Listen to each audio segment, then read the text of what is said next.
បាទនេះគឺជាចម្រៀងខ្មែរដែលយើងអាចដាក់នៅលើ Story បានណាហើយដើម្បីយើងធ្វើវាបានយើងចូលមកកាន់ App Store មកហើយយើង search app មួយដែលមានឈ្មោះថា VPN Super Unlimited Proxy ហើយយើងចុច Open មកតមកទៀតយើងចុច Accept and Continue យើងចុច Allow ហើយខ្ញុំចុចពាក្យថា Proceed with Ad ខ្ញុំចុចវាមកខ្ញុំចុច continue ទៀតតមកចុច allow តមកទៀតយើងត្រូវការជ្រើសរើសទីតាំងដើម្បីដាក់ VPN ហើយខ្ញុំជ្រើសរើសយក US Los Angeles យើង select វាមកតមកទៀតចុច allow កន្លែងនេះអ្នកនរគ្នាត្រូវការវាយ password របស់អ្នកទាំងអស់គ្នាតមកយើងរួចរាល់ហើយយើងត្រឡប់ទៅកាន់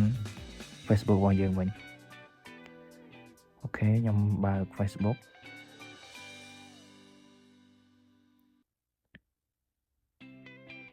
ជាដំបូងវាអត់មានទេយើងត្រូវការអូសចោលមួយសិនដើម្បីបើកវាសារថ្មី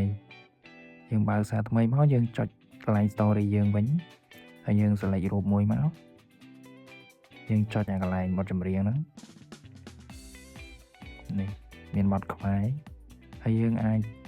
ស្វែងរកបទចម្រៀងដែលយើងចង់ដាក់បានបទខ្មែរណាឧទាហរណ៍ខ្ញុំ search បទវណ្ណដានេះគឺលទ្ធផលដែលបង្ហាញពីបទវណ្ណដាណាអរគុណជួបគ្នាវីដេអូក្រោយ